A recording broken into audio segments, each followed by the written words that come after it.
Hello, everybody. Welcome into season 4 of the Sportscaster and Her Son, where sports bridges the gap between the generations. I'm your co-host, 12-time Emmy Award-winning sportscaster Peggy Jason from ESPN Radio Chicago. I'm the mom, I'm the sportscaster, and I'm the baby boomer. Hello, Jason. Hi, Mom, and I'm your other co-host, Jason Conander. I am a junior at the University of Texas at Austin, living out in Los Angeles this semester, interning for Fox Sports, having a good time. I'm Generation Z, and I'm so excited to be back up and running doing the show. Mom, we have a great episode in store today.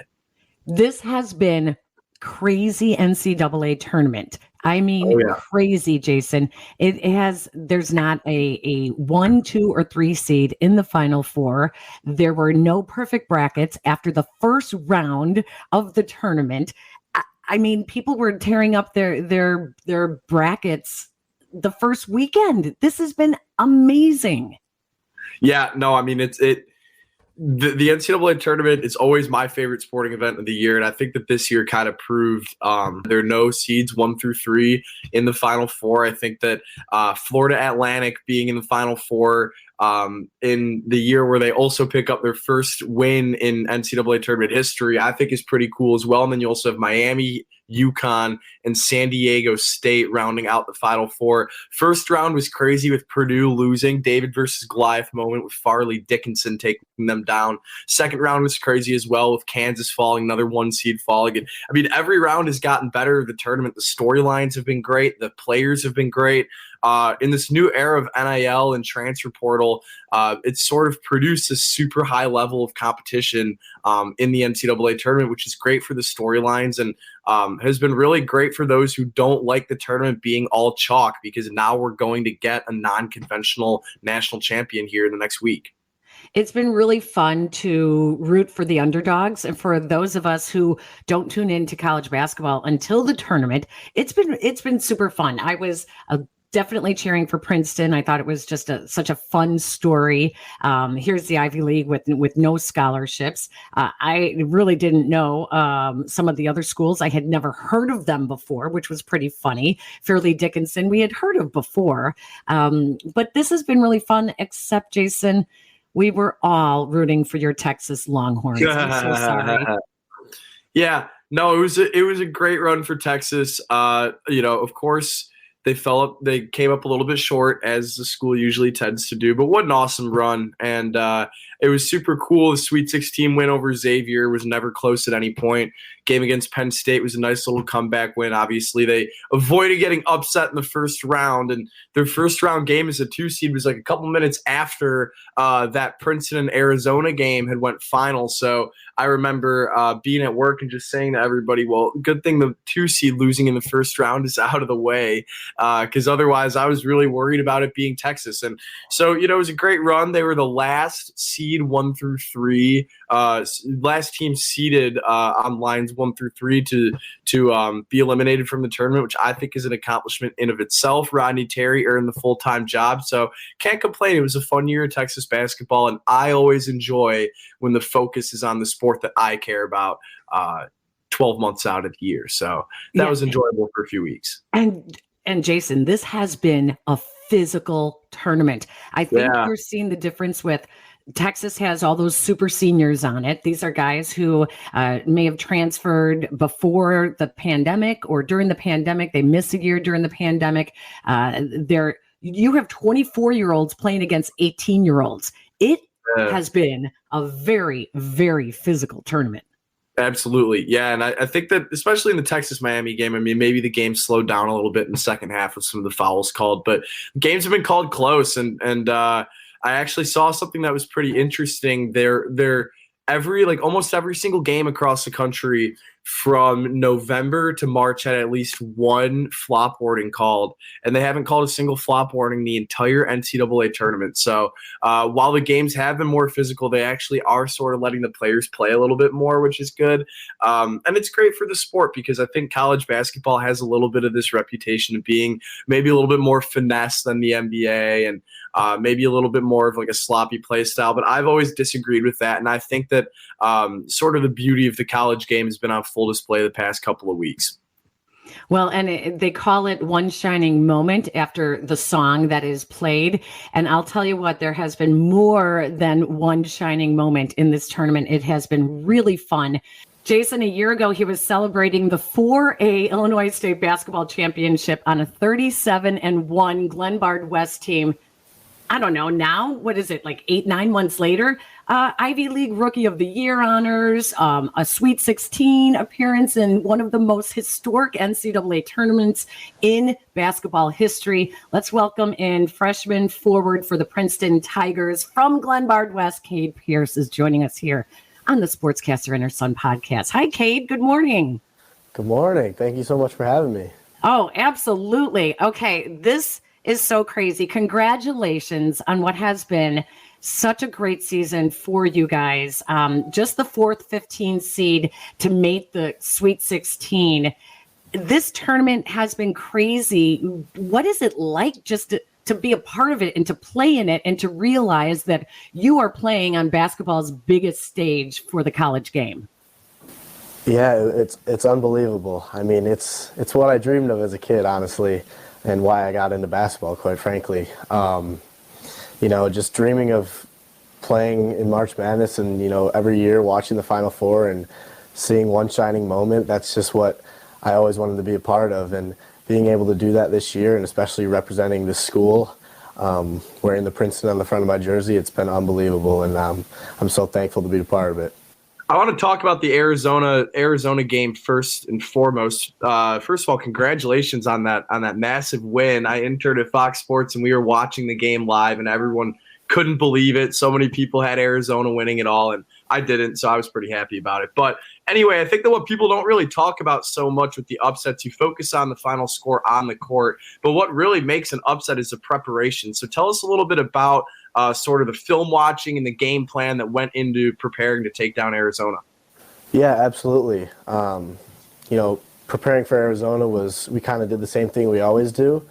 The coaches do a great job of preparing us to win every single game, whether it's with the scouting report and, knowing their actions and plays and stuff like that and their personnel. And so we kind of did what we always do. But this time I feel like we were a little bit, not so disadvantaged, but it was more so,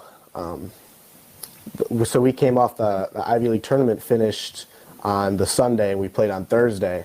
And I believe Arizona had a couple more days to rest, but I could be wrong on that. But so it was a little different, but going that week, that Monday and Tuesday, we really locked in on the scouting report and their personnel. And then we practiced pretty hard on Tuesday, and then our game was on Thursday. And so it was, we felt really confident going into the game, and, we knew if we played Princeton basketball, we would be all right at the end of it. A lot of the players say that, really quick, Mom, a lot of the players say that there's nothing that you can do to sort of describe what it's like when the ball's tipped and you're on the court and you're in that NCAA tournament regional arena. So what is it like, and how are you able to stay composed? Because pulling off an upset like that truly is a 40-minute wire-to-wire effort.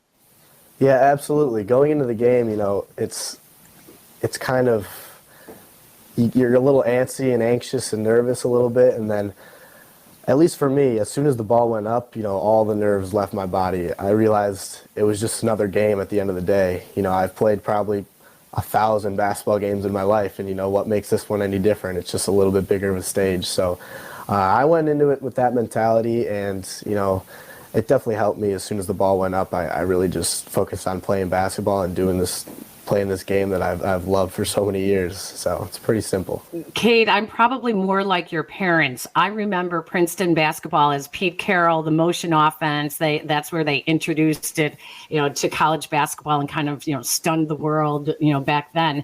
What is this version of Princeton basketball now? Yeah, absolutely. This version of Princeton basketball, it definitely still has ties to, Coach Carrill and the Princeton offense. We still run kind of the same actions, same motion, and but it's at the end of the day, it's really about all 5 guys playing as one, playing together, and just taking what the defense gives you and just getting the best shot you possibly can.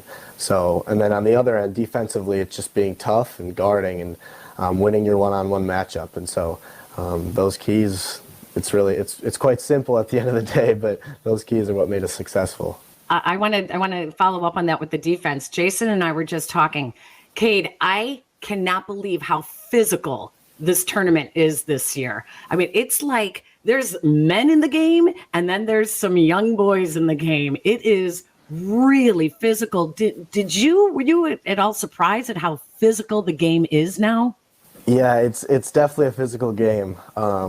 And I think that's partly due to just the transfer portal and the COVID years and the extra years of eligibility. I think guys nowadays are so much older than they were a couple years back, and so yeah, it's certainly intimidating sometimes. I'm 18 years old and I'm going out there sometimes against 24, maybe 25-year-olds. Right. So that's definitely a little something I'm not used to, but. I feel like I've done a good job in the weight room and eating and putting on some weight, and so I feel like I can hang a little bit in the physicality standpoint. Caden, your coach Mitch Henderson has a great deal of NCAA tournament experience. He was a player on one of the more historic Princeton basketball teams. What's it like having somebody in that huddle who sort of has the context of being in that moment before, especially in the first round game when you're pulling off a come from behind win, timeouts late in the game, close score? What's he saying? How is he keeping you guys composed when you're trying to pull off an upset? Yeah, absolutely. I think Coach Henderson has been it's amazing that he's been so successful in his playing career and now his coaching career too. And it really just makes us players trust him even more, just because at the end of the day, when he's yelling at us or getting on us and stuff like that, we can't look at him like what are you talking about? Because we know that he's been there and he's done this and he's been more successful than even we have. So we really respect him, and he's been a great coach for me to this point so far. And definitely, like you were saying in the huddle, he just has such a calming sense about him, and it's so unique because the stage is so big, but while we're in the huddle, it just feels so calm, and that he always emphasizes that we're going to win the game. So just always think like we're going to win the game, and it definitely pays off in the end. About that mentality, that feeds perfectly into my next question. Something I always wonder with, when the 15 seeds, and in this case, a 16 seed with FDU winning, of course, you're not playing to lose in the tournament, but when you're seated sort of on a higher line like that, you might not be expecting to win. So when you win that first round game, and then all of a sudden you have to turn around and prepare for another opponent, in your case, it was Missouri, what part of you and the team as a whole is sort of still in that moment, kind of because you might not be shocked that you beat Arizona because you believe that you could do it, but might not have been fully expecting it. So how is it turning the tables from being excited about this win, celebrating this big moment, and then oh crap, we have a game in less than 48 hours and we're trying to make it to the second weekend? Yeah, it was definitely a challenge. Like you were saying, we definitely believed we could beat Arizona, and so when we did beat them, it wasn't necessarily a surprise to us. We knew we could do it, and we just had to execute, and we did. And then, so obviously after that game, our phones were blowing up, and we were getting so much attention that we're not used to getting. But then, yeah, like you were saying, you're trying to answer all these texts and these Instagram DMs and Twitter notifications, and then the next morning you have a scouting report meeting, watching film on Mizzou. So it's definitely wild, to say the least. But I think we did a good job of blocking out the outside noise and then locking in for Mizzou the next day. Okay, so I was trying to count, and I'm sure I don't have everybody, but you have your teammate Blake Peters, who is from Evanston. Your Glenbard West teammate Braden Huff is at Gonzaga. Malachi Smith from Belleville at Gonzaga. Creighton has Sammy Osmani and Devin Davis. Amari Bailey at UCLA. Namari Burnett at Alabama. Max Chernowski from Wheaton Academy. There are so many Chicago kids in the tournament. Did you look around? Did you feel like you were at one of your high school all-star games? Yeah, it's definitely awesome that there's so many Chicago representatives in March Madness, and I think it just goes to show that high school basketball in Chicago is the real deal, and Illinois as a whole is definitely a basketball state, and it's so cool that so many guys from across Illinois are not only participating, but playing and giving significant minutes in March Madness. And it's so cool that just being from the same state, it just really bonds us. Okay, so was it Sierra Canyon that beat you guys last year? Was that your only loss? Your only loss your senior year of high school. So was there a little part of you that when UCLA lost and Amari Bailey went down, you were kind of like, finally, they lose?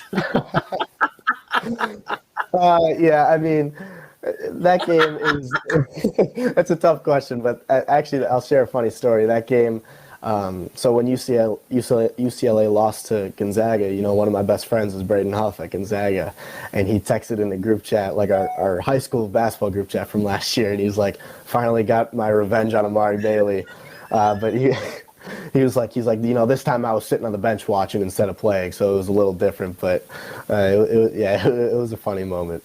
You mentioned one shining moment. One shining moment is everybody's favorite part of March Madness. When you think back to the 2 wins, one very close game, one very not so close game, what is your one shining moment? What is the one moment that you think you'll remember the most?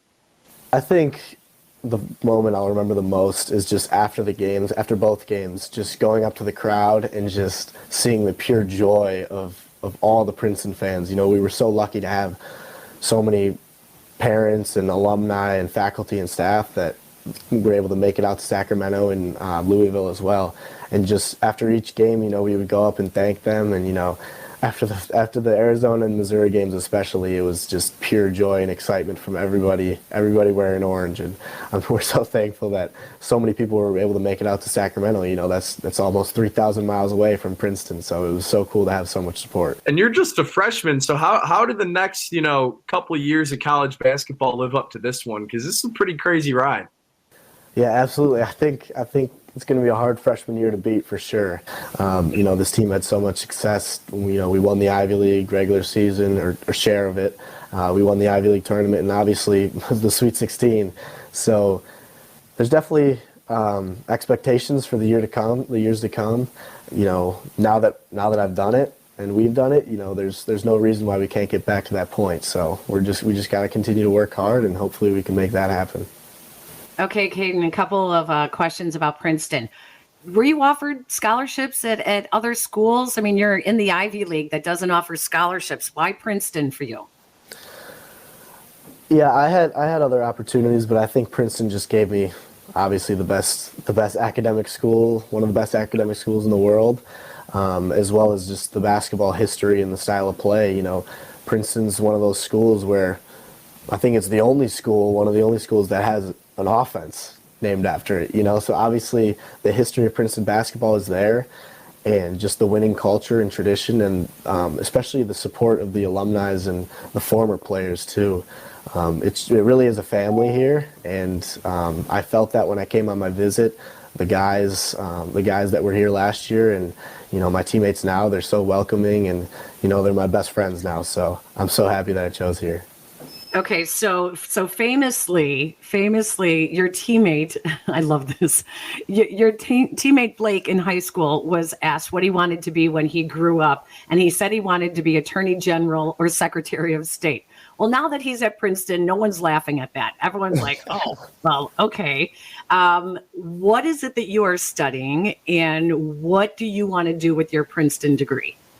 Yeah, so right now I'm kind of undecided, but I'm really passionate about computer science. So obviously that's a difficult major to study, especially while being an athlete. So we'll see if I can manage my time well enough to make that happen. I don't have to declare until the end of my sophomore year. So I got a little bit of time to think about that. But as far as after college, I'm not really sure what I want to do, but hopefully I can play professionally for a couple of years and then see when the ball stops bouncing, I'll figure out life then, and then hopefully my degree from Princeton will take care of me. Well, we do have to argue a little bit with you. Jason likes to call UT Austin the Ivy League of the South. So that's, I do not. I have never called it that. I don't think I've ever called it that. Cade, his twin brother goes to Cornell. Goes to the public Ivy League school. Yeah, the worst of all the Ivy League schools. That's terrible. That is terrible. No, seriously though, I did want to ask you about your family. who the heck is the best athlete in your family? This is crazy. You play not only college basketball at Princeton, you're a 2-time conference golfer of the year. Your dad played football at Northwestern. Your mom played volleyball at Northwestern. Your brother Justin played basketball at North Carolina and plays professionally overseas. And you have another brother, Alec, who is a wide receiver for the Indianapolis Colts. Holy cow, there's no pressure in your family. Yeah, I'd be lying if I said, a couple people back in the day told me, didn't tell me, you got big shoes to fill, you got so much pressure on you, I would always kind of laugh and shake it off. And, at the time I didn't know I was going to be where I am now, but I think I partly give credit to those people who were kind of, poking fun at me back in the day. They kind of motivated me a little bit to work hard and get in the gym and be the best player I can. So with your brother playing for the Colts, are you a Bears fan or a Colts fan? Coach Eberflus came from Indianapolis. Yeah, absolutely. I mean, it's tough. I grew up a diehard Bears fan. I still am a diehard Bears fan, but, now I have 2 teams to root for. So it's if the Colts play the Bears, I'll root for the Colts, obviously, but it's a little bit of a pick 'em. I'm thankful that I can root for 2 teams. I'm happy that my brother is doing so well with the Colts, and it's a great organization, and he loves it over there. So it's definitely fun to root for 2 teams. Although last year it was 2 of the bottom teams in the NFL. So hopefully next year is a little better. All right, before we wrap things up here, I just wanted to tell you, for those who follow Caden here on social media, and you can do so at Caden Pierce _3, your relationship with Chicago Joe Doyle is so wonderful and so special. It's very touching. For those in our audience who don't know, Joe Doyle's dad is Tim Doyle, former basketball star at Northwestern. And Joe has Marfan syndrome and severe spinal issues. He's had heart surgeries. Your relationship with him is really, really touching. And I just wanted to tell you that you are really a special guy for everything that you do for Chicago Joe. Yeah, thank you. I mean, Joe's an inspiration for me, so I'm lucky to have met Joe, and he inspires me every single day to just. He's really changed my point of view and perspective on life. Just to never take anything for granted, because other people have it a lot worse than I do. So especially health. So I'm thankful for every day that I walk on this earth. I have one question super quick. So everyone makes a bracket. How far do you have Princeton going in your bracket? Ooh. I had Princeton winning it all this year. I can't. That's the right answer. That's the right answer. That's the only way to go about it, Yeah, that's the right answer. I've never asked a player playing in the tournament how far they have their own team going, so I guess it's the only way to answer it. One funny thing that I'll share is I found out after the Arizona game that my dad actually had Arizona winning the whole thing. So I guess he was kind of hedging his losses a little bit. Okay.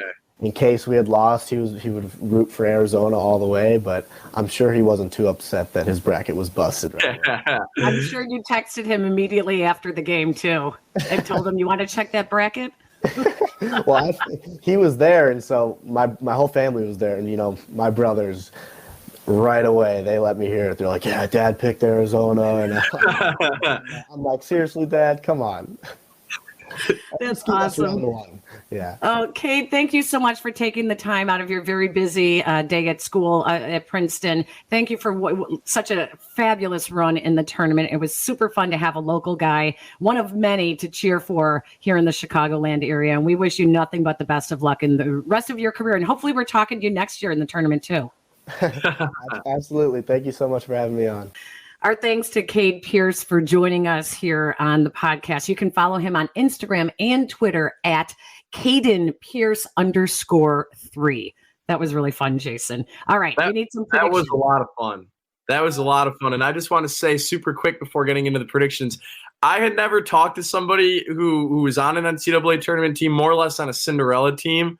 And as somebody who always enjoys the absolute heck out of this sporting event every year, to go from watching him and his Princeton Tigers upset Arizona to now being able to talk to him and hear about the experience, stuff that I couldn't even have dreamed of. Super, super cool. And it was an awesome interview to be able to do with the Final Four coming up. So anyway, time for my predictions. Yeah, and our thanks to the Princeton Tigers Sports Information Department also for helping us set up that interview. So, okay, Jason, predictions.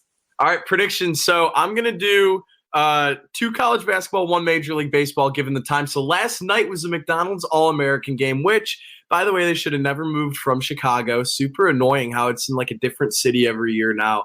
It was in Houston this year. A couple of my friends actually had the opportunity to cover the game, and that was pretty cool. But the star of the show was not one of the highest rated stars. It was Bronny James, and he is the only uncommitted player on both of the rosters, and the clock's kind of ticking for that to still stay. So I'm actually going to go out on a limb and predict that Bronny's going to commit to USC. I think that, I think that Bronny James, he is one of the home? Yeah, I think he's going to stay home. He's one of the highest rising recruits in his class. USC was a 10 seed in the tournament this year. They're bringing in Isaiah Collier, who is a top recruit in the country, but they do need a combo guard. Right now, Bronny projects as the best 3-and-D combo guard in his class. I just think it kind of fits like a glove here. Oregon didn't make the tournament last year. Ohio State didn't make the tournament last year. Bronny wants to win. He wants to play. He wants to get drafted high, and I think USC provides the best of all the above worlds for him. So that's by the way, Bronny James and his Sierra Canyon team with teammate Amari Bailey are the ones who beat Glenbard West, our guest, Caden Pierce's team last year in high school, handing them their only loss of the year. Okay, go on. Awesome. So my number 2 prediction, Final Four. I mean, just about the weirdest Final Four of all time. I really thought that regardless of if UConn played Miami or Texas in the Final Four, they're going to win. So that's why I wasn't that upset about Texas losing, just because there's no team in the field of 68 that Texas matches up worse with than UConn. That game wouldn't have been close. Would have been embarrassed in Houston. National stage would have been ugly. Anyway, I don't think UConn's going to win the national championship because I love what I see out of FAU. I absolutely love what I see out of FAU. You want a team that hustles all 40 minutes? FAU. They share the ball. They're unselfish. 9 players on that team who average more than 9 points per game. I mean, that is absolutely unheard of. And so I think the FAU, they play SDSU in the first half of the Final Four on Saturday. I think they're going to win that one. And then if they play UConn on Monday, should be an absolute dogfight, hustle fest, 2 of the most deep teams in the country, fun coaching matchup. But I've got FAU. I mean, it's been the weirdest tournament ever. So why not have a 9-seed win for the first time in the history of the sporting event? Let's get crazy. I'll predict it. And of course, it should be this year. So of course, it should be this year. Of course, it should be this year.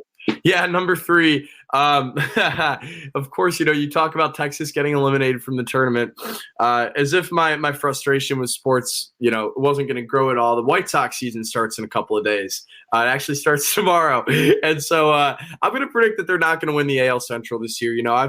I've been reading some predictions, and last year was really weird. Every single outlet had the White Sox like far and away winning the Central, and then they really didn't win the Central. And this year, a lot of the outlets are a whole lot more pessimistic on the White Sox, which I agree with. So I'm going to say no playoff baseball on the South side. And if this catches you by surprise, then I'm sorry, it shouldn't. No playoff baseball on the North side either. I don't think the Cubs. I mean, who would start a playoff game for the Cubs if they played in the playoffs? I mean, no starting pitcher 1 through 5 in that rotation is capable of starting a postseason game, in my opinion. And that alone is enough reason to tell y'all that the Cubs aren't making the playoffs this year. But neither are the White Sox. It doesn't matter. Okay. Well, spring has sprung. That means baseball is on the horizon. The summer is right around the corner. We're looking forward to just a refreshing new beginnings with spring. It's all about new beginnings. It's new beginnings for us here on the podcast with the new season. So we want to thank everyone who has been following us over the years. Those of you who have come over to the ESPN Chicago app, we thank you very much for doing that as well. Thank you to Jake Cantu, our producer on the ESPN Chicago app. Our thanks also to Caden Pierce. You can follow him on Instagram and on Twitter at Caden Pierce _3. Jason, if people like this episode, you can write sorry, it's been a little while, rate, and subscribe. That helps us out a lot, helps out the algorithm. You can also follow us on Twitter at TSAHSpod. Going to be posted up a little bit more on there. Mom, it's super nice to be back. Hopefully we can do this a little bit more often. I love it. Thanks for joining us, everybody. Jason, great job. We'll see you home from, you're right around the corner from Westwood campus of UCLA. From Texas to UCLA, we'll see you back here in the Chicagoland area pretty soon. It's been a busy spring, but I'm super excited to be back in the swing of things, and it's been a good experience being out in LA. But once you add another city to the list, it makes you kind of miss home a little bit more. So I'm certainly looking forward to summer back home in Chicago pretty soon. That'll do it. Thank you for joining us, everybody. Until next time, have a great time. Enjoy your spring weather, everybody. So long.